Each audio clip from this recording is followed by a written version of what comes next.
Hello and welcome to Lit Illuminated. I am so excited to have you with me here today as we talk about a really excellent book that I just finished. But as a reminder, this is a place where we come together to talk about books, the styles that they're written in, the storyline, as well as really looking at the ways that it can provide patterns and a mirror back to ourselves and help us connect to the larger community around us. So today I want to talk to you about The Queen of Swords by Jazmina Barrera. And I came to this book from a friend. My friend Colleen texted me and said, this made me think of you. And I know nothing about the author of this book. I know nothing at the time about the person that this person is writing about. It really was a topic and a subject line that I really knew nothing about. However, in this book, Jazmina is investigating the life of Elena Garro, and the connection there was that Elena was into tarot and astrology. She had a great love of cats.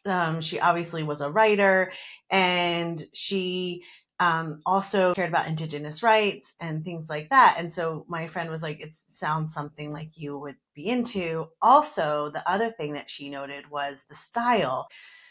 So I read the brief description and then immediately bought it. So I'm super excited that I have this opportunity today to talk to you about it. So Queen of Swords, the title comes from the tarot, the Queen of Swords, and the connection in there. And I think that's even, I love the cover art if you're watching here on YouTube, that kind of mirrors that as well. But I think stylistically, I loved the way that Jazmina kind of brought us into this narrative. They're short, succinct chapters. And in that, I love the way that she uses her citations. So again, if you're watching this, I'll just show you that they're short chapters, and then she puts her citations on the side as some kind of like marginalia, and which I love so much that it wasn't some side note, it wasn't a footnote, it was keeping you within the text, much as you would if you were making notes and putting marginalia in the book itself. So I love that methodology that she used in that space.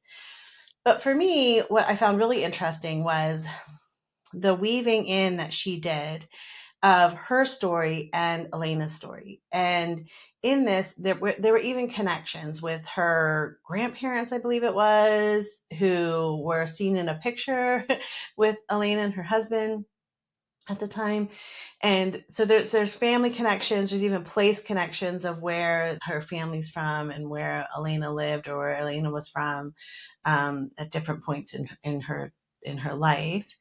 So there were other connections in that space. But the other thing is about the research process. And so often when we kind of, as writers, come into this space and we want to research someone or something, it's how do we introduce ourselves and how do we become part of that narrative, and do we become a part of that narrative? So a methodology in something like this would be, okay, I'm going to do some research and I'm going to study this person. In this case, it was Elena Garro.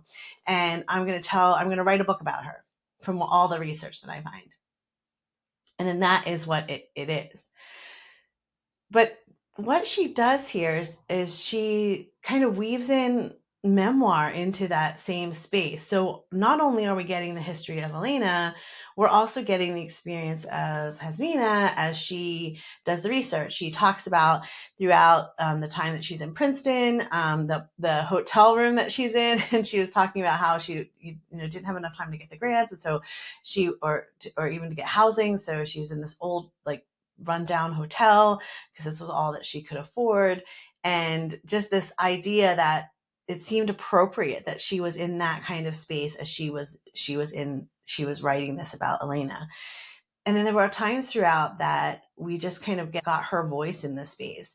And one of the areas that I really liked, that I loved how she did this, and I love the whole concept of this in general, but it was the game of questions. And she talks about how Elena used this kind of game where someone would write a question and then like fold it over. I'm sure we've all played similar games to this, but like write a question, fold it over, and then someone would have to write the answer without seeing what the question was.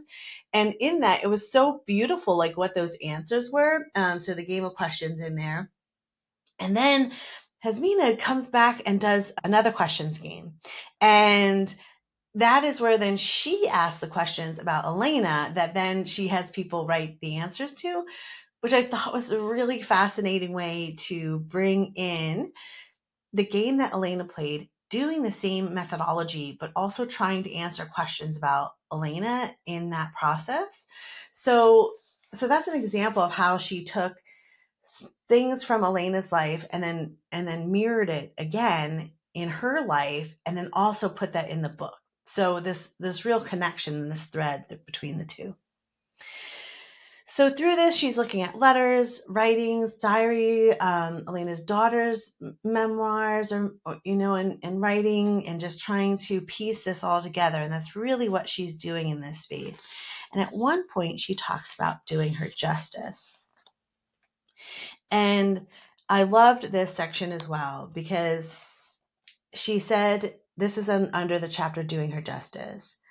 Quote, I go on trying to find another clue, a piece, however tiny, that turns out to be the key to doing her justice, end quote.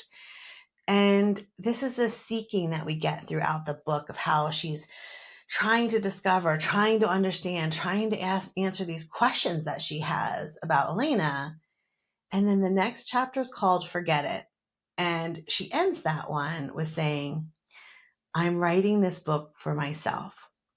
And so on one hand, we have, I'm trying to do her justice. Wait, that's not true. I'm really writing this book for myself. And I think, again, that echoes this mirroring technique that we see throughout, of the way that she's putting Elena's story and putting her story in. We're getting to understand her as a person, her as a writer, her as a researcher, and as we are also learning about who Elena was and how she lived her life. So I love that was, and again, if you're looking at it on YouTube, you can see that their chapters are right next to each other, Doing Her Justice and Forget It. And so it's this beautiful mirroring that's happening literally on the page.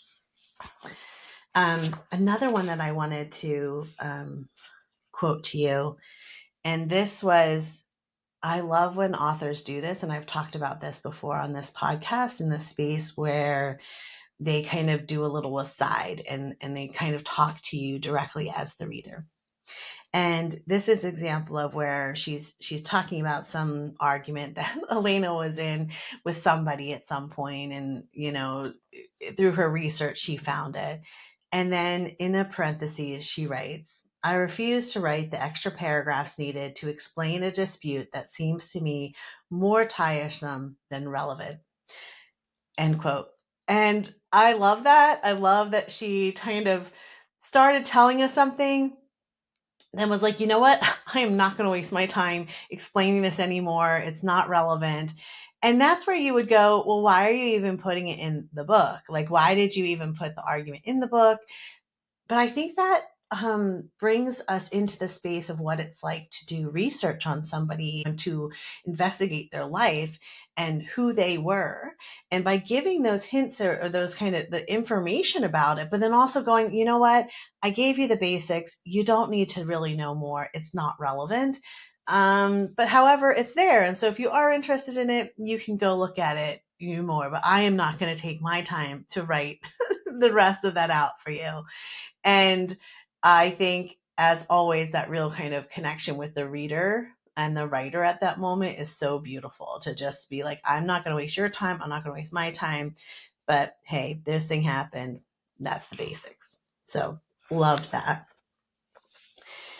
And the other thing that she talks about in here is Elena's understanding of time, which is something that I love myself, and the idea that it wasn't linear, and that so much of her writing and so much of the way of her living was that time and memory are so connected, and that it's circular, it's a circle. For me, it's a spiral, but it's not like just a line. And so even though all this stuff was going on and all this, her life was chaotic, But, she continued on. She just continued on and continued to thrive in the way that she wanted to thrive, which I thought was really interesting. There's these moments that we get into astrology. We have her chart being done and looked at, and so we know like what her star sign and her moon and her rising and what that might mean. We also have a moment where Jazmina has a tarot reading about Elena, and she kind of wanted to ask about Elena, but the card said no, and so she kind of goes into this way of asking her own questions and trying to resolve some of these unanswered things that she's working through and using tarot in that space. And so I just thought it was so interesting that she used the same methodology that Elena would use to understand her life, to understand Elena's life. So again, that really parallel, that mirroring, that moving together. And so as I mentioned early on, the title is Queen of Swords and related to tarot. So in the chapter, the Queen of Swords reversed, Jazmina is basically saying to Elena, you are the Queen of Swords to me. And there were times throughout that someone else, I can't even remember who it was in Elena's life, who whenever they got the Queen of Swords associated with Elena. But in this, Jazmina is saying, it's reversed. When I see it, it's reversed. It's you. And the quote at the end of this chapter is, quote, who wanted to be a queen but ended up a witch. A witch queen, of course they exist. Hounded and delirious, living apart from the world with your cats, reading tarot spreads and the constellations. I say all of this to you with love, end quote. So this idea that Jazmina takes us through this discovery, working through her way of research and understanding of who Elena was and the life that she was living, while also in a way mirroring her own life, mirroring her discovery through that space, but also kind of coming to a different understanding towards the end. And what I really loved about this is that, as we're moving through the book, and in some ways, it wasn't linear. We had moments where we would kind of go back and forth in time, but towards the end, we're getting closer and closer to her death, the end of her life, the end of the story, essentially. And Jazmina goes, I don't want to end here because this is not how you lived your life, Elena. This isn't how you think of time.